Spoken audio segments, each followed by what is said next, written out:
राम मंदिर में आपके और हमारे द्वारा चढ़ाया गया चंदा चोरी कर लिया गया।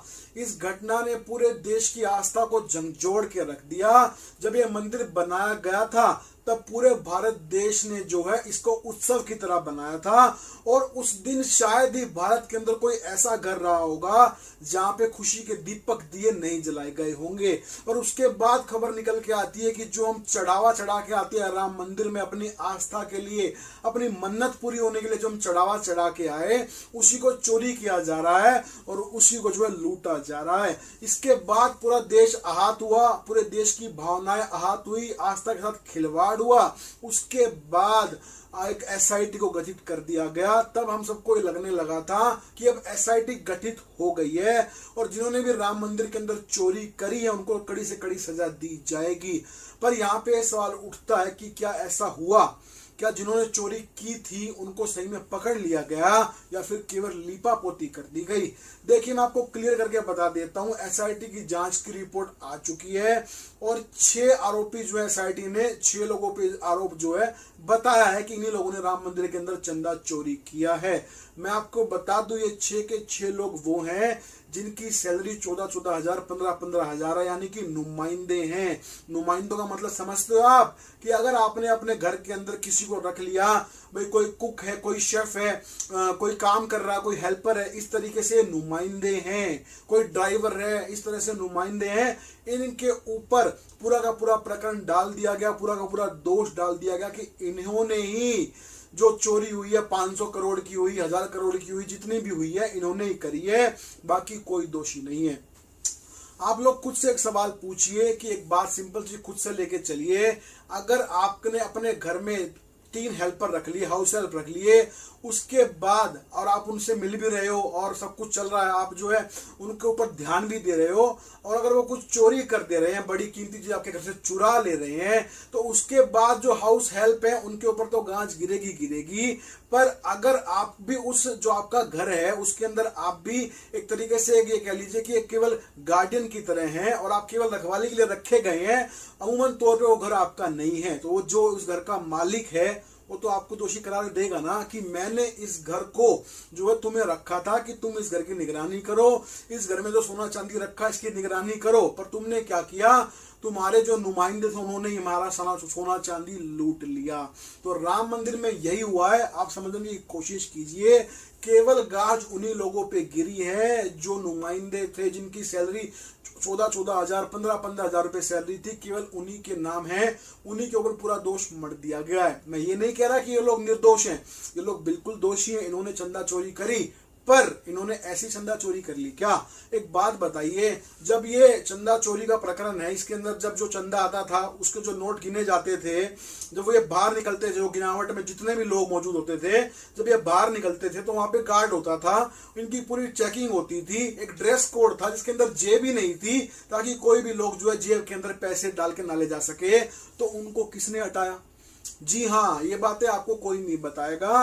राम मंदिर के अंदर जिस गुप्त कमरे के अंदर जो चंदे की रकम को गिना जाता था, जब वहां से चंदा गिनने वाले लोग निकलते थे तो उनकी पूरी बाकायदा चेकिंग की जाती थी कि कहीं कोई भाई अपने जेब में, अपने जूते में कहीं भी कोई जो है नोटों की गड्डियां लेके तो नहीं जा रहा, पर उस गार्ड को हटा दिया गया। जी हाँ, और बताऊं आपको मैं, जो ड्रेस कोड था जिसके अंदर जेबें ही नहीं थी, वो ड्रेस कोड चेंज कर दिया गया।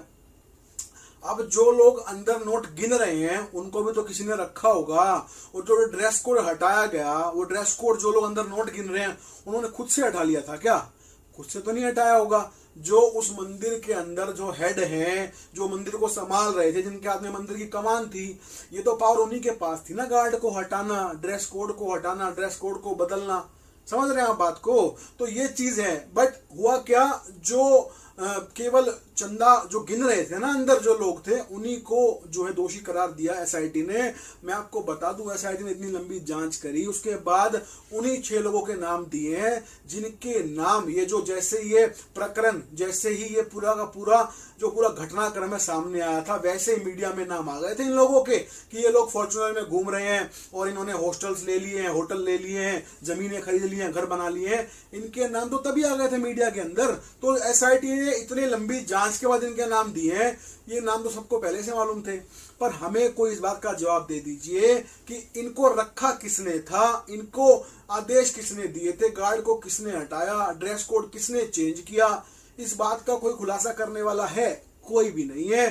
तो आहत तो देखो पहले देश की जनता थी। आहत हम किस चीज से थे कि हमारे रामलला के मंदिर में चोरी हुई, लूट हुई, हमारी आस्था के साथ खिलवाड़ हुआ, जो हमने वहां पे चंदा चढ़ाया उसको लूट लिया गया, हमारी मन्नतें पूरी हुई तो हम वहां पे दान दे के आए, चंदा चढ़ा के आए, उसको भी लूट लिया गया। और भगवान के बैंक अकाउंट जो खुले होते हैं, हर मंदिर का अकाउंट होता है, वहां तक पहुंचा ही नहीं, रास्ते में से उसको लूट लिया गया।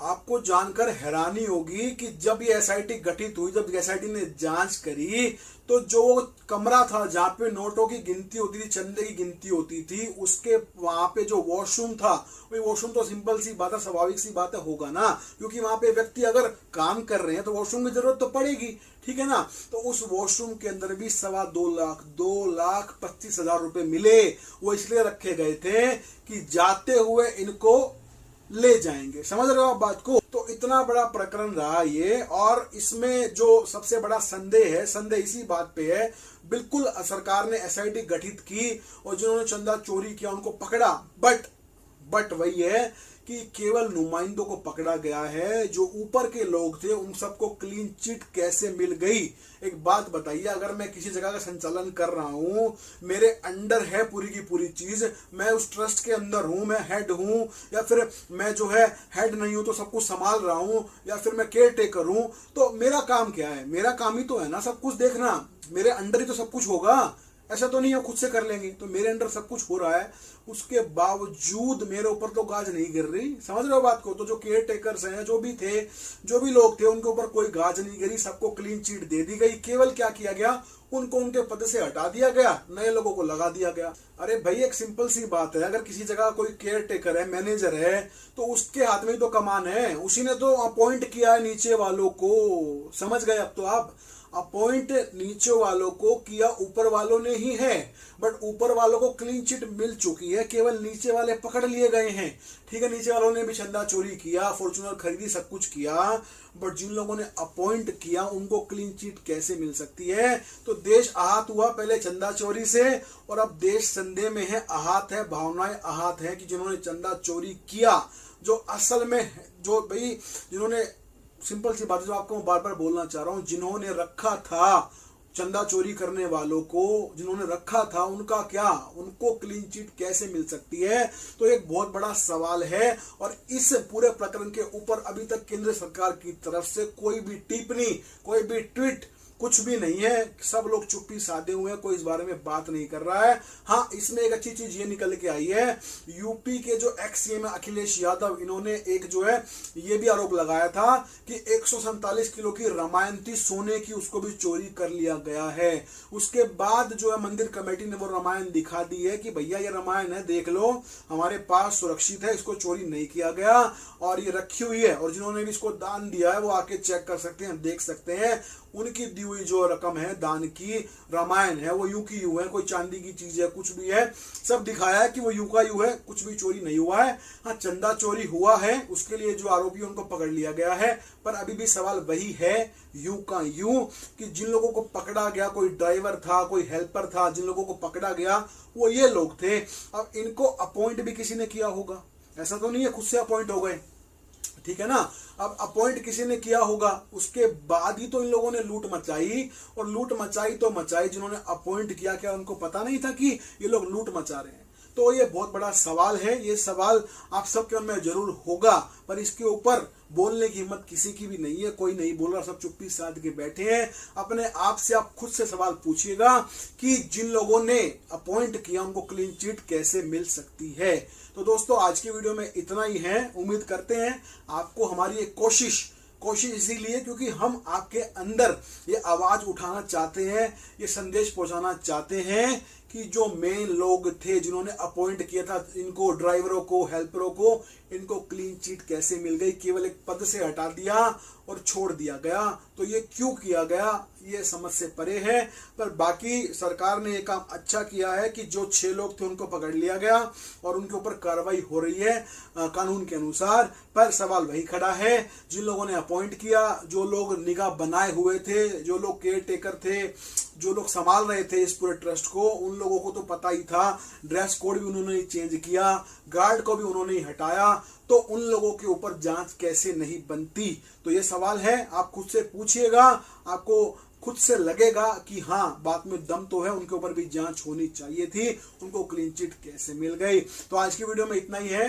हमने कोशिश की आप तक संदेश पहुंचाने की, फिर भी हमसे कहीं कोई गलती रह गई हो तो क्षमा प्रार्थी है।